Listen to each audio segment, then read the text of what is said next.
Post-Structuralism. Can you ever really know the truth? Imagine living in a world where every truth is a story, every story is a construction, and every construction is waiting to be deconstructed.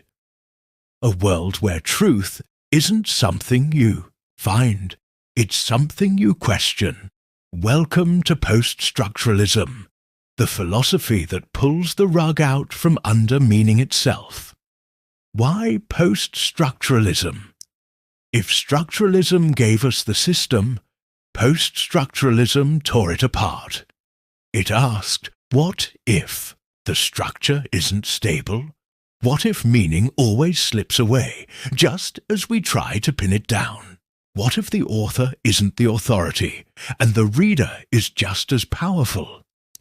This was the revolution that made philosophy literary and literature philosophical. Enter Jacques Derrida, the architect of deconstruction. Derrida exploded onto the scene with one radical idea. There is no final meaning. Language doesn't point to truth. It endlessly refers to other words.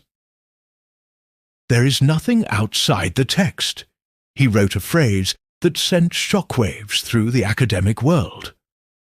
What does that mean? It means that language doesn't point directly to reality. It only points to more language. Take a simple dictionary. You look up the word justice. It says fairness, equity, rule of law. But what do fairness, equity, and law mean? You look those up, and you find more definitions, more words, more references. It's like stepping into a hall of mirrors. Meaning is always just beyond reach. This is Derrida's concept of difference, a word he invented to show how meaning is both deferred, delayed, and differentiated, created through contrast. Meaning doesn't arrive.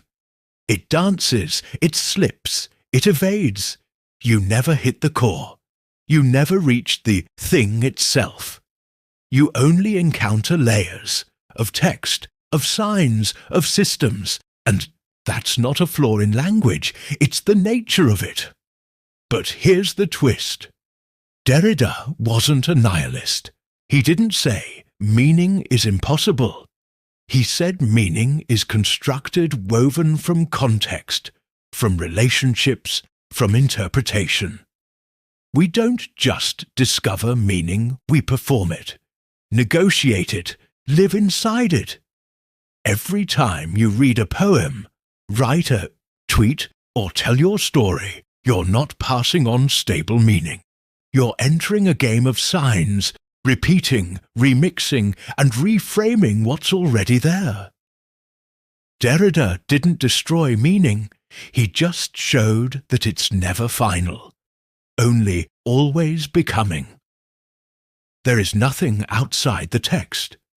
Michel Foucault, power is everywhere. Where Derrida questioned language, Foucault turned his gaze toward power, but not power as we usually imagine it, not thrones, armies, or presidential decrees. Foucault saw power as something far more subtle, pervasive, and invisible. Power isn't just held, it's performed. It doesn't just dominate, it defines. Power flows through discourse, the way we talk, about things, the categories we use, the truths we take for granted. And so, Foucault asked the most unsettling questions. Who decides what's normal? Who defines what counts as madness? What even is truth? When a psychiatrist diagnoses schizophrenia, is that a scientific fact or a historical construction? When a prison claims to rehabilitate, is it restoring justice or reinforcing social control? Foucault's most radical idea, truth, is not discovered, it's produced. We like to think truth is eternal, uncovered by scientists, guarded by scholars. But Foucault flipped the script. He argued that truth is manufactured by institutions. It's repeated in textbooks, reinforced in policies, enforced by experts, and most dangerously, it hides behind the illusion of neutrality. In his book Discipline and Punish, Foucault traces how we moved from torture and public executions to surveillance, regulation, and normalization, not because we became more humane, but because power became smarter, more efficient, more invisible.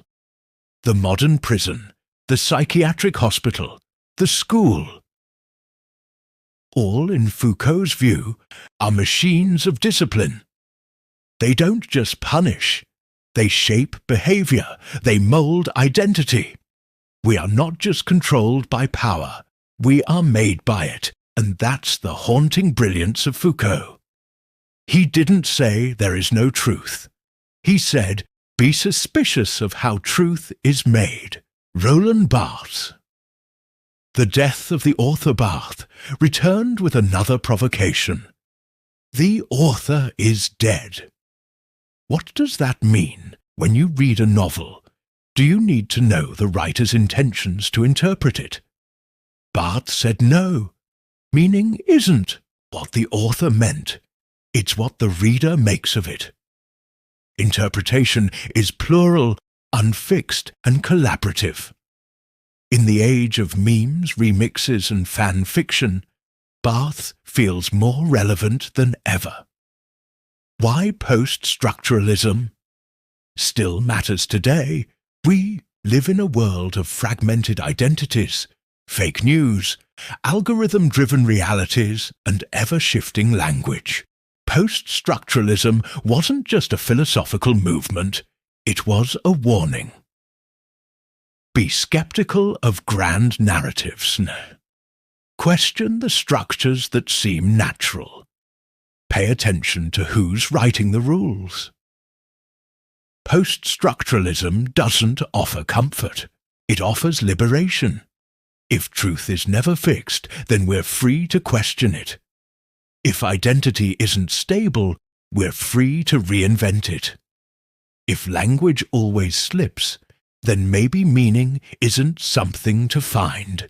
It's something we create. So next time you read a headline, scroll past a meme, hear a speech, or even tell your own story. Pause. Ask yourself, whose voice is speaking through this? Whose power does it serve? What happens if I pull the thread? And unravel the whole tapestry. Because once you learn to see the structure, you can begin to rewrite it.